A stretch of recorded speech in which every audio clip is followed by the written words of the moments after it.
출발 업앤다운 시간입니다. 오늘장 움직이고 있는 그 종목군들 찾아보고 전략 세워보는 시간인데요. 유한탄증권 박진희 차장과 함께하겠습니다. 차장님 안녕하세요. 네, 안녕하세요. 네, 오늘 양시장 모두 상승권입니다. 코스닥 시장이 더 강하네요. 지금 게임주들도 갑자기 또 뛰어오른 그 모습도 펼쳐지고 있는데요. 자, 종목별의 움직임 어떻습니까? 네, 말씀하신 대로 지금 코스닥 시장 급등 장세의 흐름이 나타나고 있습니다.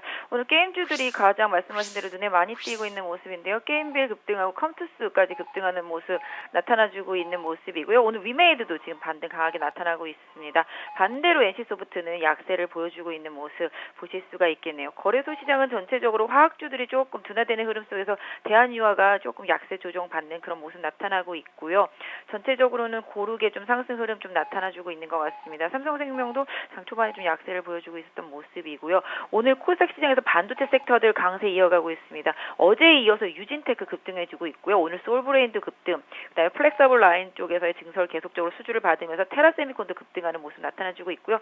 이오테크 상한가 들어갔다가 지금은 풀린 모습이지만 급등 나타난 모습 보시면서 반도체 삼성에 대한 투자의 기대감 계속적으로 좀 이어가고 있는 모습 보실 수가 있겠습니다. 그래서 전체적으로 단기 낙폭 과대했던 종목들 위주로 좀 반등이 나오면서 코스닥 시장에서는 게임 섹터와 반도체 섹터 두 개의 섹터가 상당히 강한 흐름을 이어가지고 있고요. 거래소 시장에서는 증권주하고 은행주가 소폭의 상승세를 기록하고 있는 모습을 보실 수가 있겠는데요. 전체적으로 좀 탄력도가 거래소는 좀 많이 떨어져 있는 모습 느끼실 수 있을 것 같습니다. 네. 자, 그러면 이제 반도체 쪽, 뭐 안 볼 수가 없겠죠. 반도체 장비주들의 움직임 최근에 상당히 많이 좀 두각을 나타내고 있는데요. 이오테크닉스 상한가가 지금은 현재 풀렸습니다. 12%가량의 오름세. 외국인 투자가들의 매도가 지금 나오고 있는 그 구간이에요. 자, 이 종목은 어떻게 의견을 주실까요? 네, 지난번에도 말씀드렸습니다만 이오테크닉스 1분기, 2분기 실적이 좋지 못하다고 알려져 있고 수주가 그닥 없었기 때문에 실적에 대한 우려감 계속적으로 반영되면서 주가가 급락을 했었고요. 마지노선까지 하락한 이후에 강세 보여주고 있습니다. 다른 종목들이 수주를 받다 보니까 이오테크닉스도 혹시 나하는 수주에 대한 기대감으로 주가가 좀 반등을 한 모습을 보실 수가 있겠는데요. 단기적으로 일단은 뭐 보유하신 분들이라면 이제는 10만 원 선에다가 마지노선을 설정하셔야 될 것 같고요. 단기적으로 추가 반등하더라도 한 11만 7천 원에서 6천 원 부근이 강력한 저항성이 있다라는 점 반드시 좀 염두에 두시고서요. 일단은 뭐 그 정도까지 혹시라도 온다라면은 정리하셨다가 다시 주가가 10만 원대 이하로 이탈되지 않는 부분을 안정화를 좀 확인하시는 게 좋을 것 같고요. 최근에 보시면 그동안 2년 동안은 반도체 후공정 라인들이 시장을 이끌어왔다라면은 다시 삼성전자의 평택공장 투자에 맞물려서 전공정 라인이라든지 공정 부품이나 공정 용액 쪽으로 시장의 흐름이 변화하고 있다라는 점, 또 테스트 업체도 마찬가지가 되겠죠. 그래서 이런 점들을 좀 염두에 두시고 반도체 섹터 내에서도 종목을 좀 잘 선택하시는 전략이 중요할 것 같습니다. 네, 테라세미콘도 좀 아울러서 같이 보죠. 이 모듈 또 최대 규모 수주 소식에 한 4% 넘게 오름세 펼쳐지고 있는데 최근 계속 상승세가 이어집니다. 자, 이 종목은 어떤 의견 주실까요? 네, 비아트론의 강세 이후에 테라세미콘이 배제되어 있었습니다. 계속적으로 뭐 30억, 40억대 수주를 이어감에도 불구하고 주가가 너무 지지부진해서 저도 관심 있게 보고 있었던 종목이었었는데요. 단계 역시 급등을 하는 모습, 400억대가 넘는 수주를 받았습니다. 삼성 디스플레이의 이제 투자에 대한 기대감으로 일단 시장 전체적으로 분위기 좋아졌고요. 테라세미콘이 어제 불을 지른 모습인데요. 단기 고점 부근에 이제 주가가 형성되어 있기 때문에 매물이 나오고 있습니다. 직전 고점 23,000원대 초반이기 때문에 오늘 아침 고점이 단기적으로 좀 저항선 역할이 되고 있고요. 매물을 받는 모습입니다. 그래서 이 구간대에서 매물을 잘 받아야지만 테라세미콘도 좀 새로운 길을 다시 한번 갈 수 있지 않을까 싶은데요.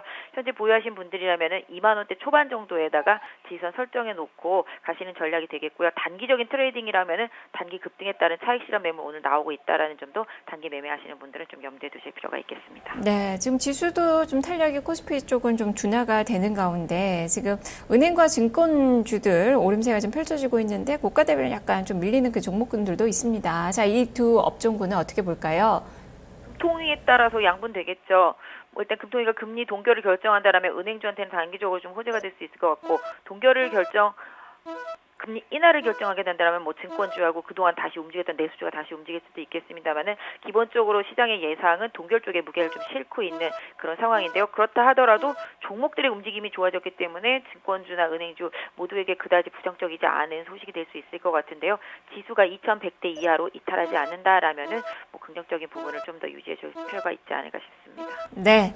자, 이제는 하락하는 종목을 좀 보겠습니다. 빼놓을 수 없는 종목, 이 삼성생명이죠. 지금 4% 넘게 이 블록디 소식에 4% 넘게 내리고 있고 신세계가 지금 장 초반에 아주 강하게 좀 출발이 됐다가 지금 살짝 마이너스권으로 돌아서려는 그 움직임을 좀 보여주고 있어요. 이 두 종목 좀 점검해 주시죠. 네, 지금 보신다라면 백화점주들은 단기 급등이었었죠. 주가 차트 다 보시면 백화점들 바로 직전 고점까지 다 상승한 모습이기 때문에 매물 나오고 있습니다. 일정 부분 숨고르기 필요할 거라고 생각을 하고 있고요. 삼성생명도 뭐 오늘 단기적으로 직전 저항대 매물 맞고 계속적으로 좀 하락하고 있는 모습 나타나고 있기 때문에 일단은 뭐 한 11만 원 계속적으로 유지하시는지가 좀 관건이 될 수 있을 것 같은데요. 특히 백화점 종목들 최근에 워낙 강했고 홈쇼핑도 워낙 강했기 때문에 한마디 더 드린다라면 신세계가 시내에다 면세점을 확대하는 걸로 관련해서 불을 질렀습니다. 이런 부분은 솔직히 말한다라면 독이 될 수도 있고 득이 될 수도 있는 하나의 선택이 될 수 있을 것 같은데요. 내수가 부진하니까 해외 여행객들을 노리자라는 그런 상황이 될 수도 있겠는데 정말로 해외 관광객들이 계속 더 많이 들어와주고 성장한다라면은 그게 기반이 될 수도 있겠습니다만은 개인적으로는 지금의 공격적인 투자가 얼마나 득이 될까라는 생각을 개인적으로 하고 있는데요. 다른 백화점들도 놀고 있지는 않겠죠. 시내에서의 면세점들 경쟁력도 계속 커지고 있고 다른 면세점들도 계속적으로 진출을 하고 있는 상황이기 때문에 이런 부분들 생각해 본다라면 또 어떤 면에서는 또 경쟁이 좀 더 치열해지는 부분으로 갈 수도 있기 때문에 궁극적으로 백화점주들의 앞으로의 희망은 내수 소비가 살아나는 부분, 실적이 좋아지는 부분에서 답을 찾아야 될 것 같습니다. 네. 자, 그리고 유가가 간밤에 내리면서 $60 밑으로 조금 떨어졌는데요. 지금 정유주들 전반적으로 좀 밀립니다. 지금 SK이노베이션이나 SO일도 한 1에서 2%, GS가 한 1.5%가량 마이너스권의 움직임이 나타나고 있는데요. 어떻게 볼까요? 네, 말씀하신 대로 유가에 대해서 주가 변동성이 연동을 하고 있지만 탄력도는 상당히 많이 줄어들었죠. 그만큼 거래소가 추가적인 상승 모멘텀이 없다라는 증거가 되겠습니다. 그동안 시장을 이끌어왔던 화학과 정유 섹터가 힘이 없고 건설 섹터도 힘이 없고 이런 부분들로 봤을 때 그동안 시장을 이끌어왔던 섹터가 지금 숨고르기를 하고 있다는 거죠. 그렇다면 새로운 섹터들이 살아나줘야 되는데 과연 그 다음에 무슨 섹터가 될지 시장에서 찾아봐야 되는데요. 내수 섹터도 올라올 만큼 올라왔고 선도주 섹터들도 쉬고 있고 거래소는서 지금 약간 방향성을 고민해야 되는 시기가 아닌가 생각되어지고 있는데요. 일단 정유주라든지 화학주들의 일단 탄력도는 조금 둔화되고 있기 때문에 신규 투자를 하실 분들이라면은 조정이 마무리되는 국면을 좀 확인하시고 투자하실 필요가 있을 것 같습니다. 네, 그 화학주 속에서 지금 가장 크게 밀리는 종목이 대한유화예요. 그동안 한 2개월 넘게 강하게 좀 시세 움직임을 좀 펼치다가 좀 횡보하는 모습이 좀 나타났었는데 21선 밑으로 좀 내린 가운데 지금 장대 음봉을 또 만들고 있습니다. 자, 이 종목은 전략 어떻게 가져가야 될까요? 네, 롯데케미칼도 25만 원대 이탈하면서 21선 이탈하면서 급락이 나오고 있죠. 어제도 말씀드렸죠. 61선 부근과 이격이 있기 때문에 그 이격을 줄이는 과정에 조정이 가능하다라고 말씀을 드렸었는데요. 롯데케미칼도 그런 방향으로 흘러가고 있고요. 대한유화가 가장 잘 버텨줬었는데 대한유화마저도 오늘 21선을 이탈하는 모습입니다. 대한유화 단기적으로 맞이 노선이 한 16만 5천 원 부근에 있습니다.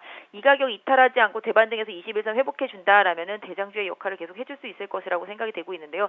그렇지 못하다라면은 단기적으로는 조금 비중을 줄였다가 눈치 보기를 조금 더 해야 되지 않을까. 특히 어제 나오는 얘기들로는 롯데케미칼도 2분기를 고점으로 해서 수익성이 좀 떨어질 가능성이 있다라는 얘기들도 나오고 있기 때문에 이런 부분들이 지금 주가에 좀 반영이 된 것이 아닌가라고 보여지고 있거든요. 그래서 그렇기 때문에 일단 화학주들은 오늘 중가가 좀 많이 중요할 것 같습니다. 네. 그리고 지금 한샘, 그동안에 건자재 쪽 움직임 좀 괜찮았는데 지금 한샘이 추세적으로 계속 예쁘게 좀 차트를 만들어 나가고 있는 그 종목이었는데요. 오늘은 좀 조정권의 움직임입니다. 숨고르기로 좀 보면 될까요? 네, 뭐 한샘도 가장 건자재 섹터 쪽에서 대장주 역할을 해주던 섹터죠. 최근에도 뭐 21선 살짝 깨면서 약간 불안감이 있어서 61선 쪽으로 가나 했는데 다시 돌파하고 올라오면서 힘을 보여주고 있습니다. 최근에 내수주들의 흐름이 다시 좋아지면서 이런 내수 소비 관련재 쪽에서의 기대감도 다시 이어지는 것 같습니다. 다만 한샘도 21만 원 부근의 저항대가 형성되어 있죠. 이 부분 다시 돌파해야지만 신고가 계속 이어갈 수 있다라는 판단인데요. 일단 여기서 뭐 무리하게 뭐 매도할 필요까지는 없지 않나라는 생각을 하게 되는 가격이고요. 20만 원 이탈하지 않는다라면 보유하시는 분들은 유지하시는 전략이 좋을 것 같습니다.